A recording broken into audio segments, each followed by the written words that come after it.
Ilang batang edad siyam hanggang 14 ang nasagip matapos salakay na NBI ang isang hinihinalang cybersex den sa Navotas.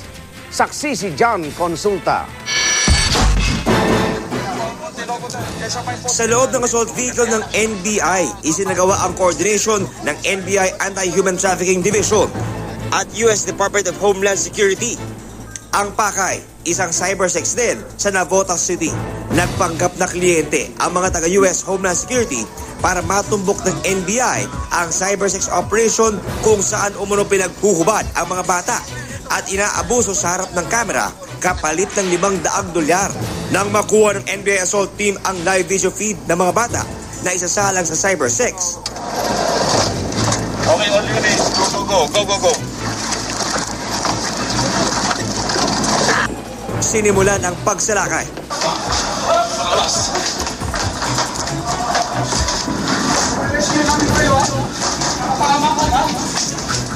Siyam hanggang 14 na taong gulang ang isa sa mga bata, mismong pamangkin pa raw ng sospek.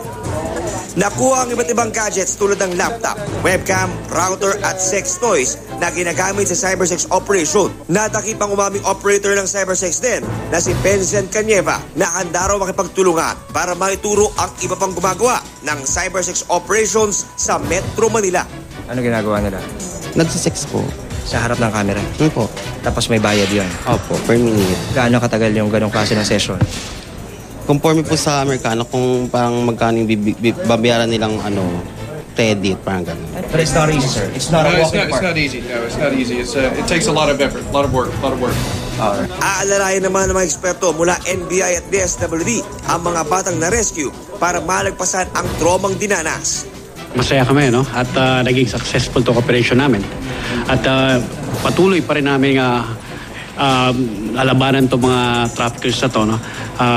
Sa tulong na rin ng mga ibang ahensya. If you have information, yung mga kababayan natin, kung mayroon kayong mga information about these activities, feel free to call us. We can do everything to stop this violation of the rights of our children. Susuriin daw ng NBI ang mga gamit na nakumpiska mula sa suspect, hindi lamang para makakalap ng karagdagang ebidensya, kung hindi para makapagpadala ng mga bagong impormasyon sa kanilang mga counterpart abroad upang mahuli ang mga parokyano ng cybersex operation. Ako si John Consulta, ang inyong saksi.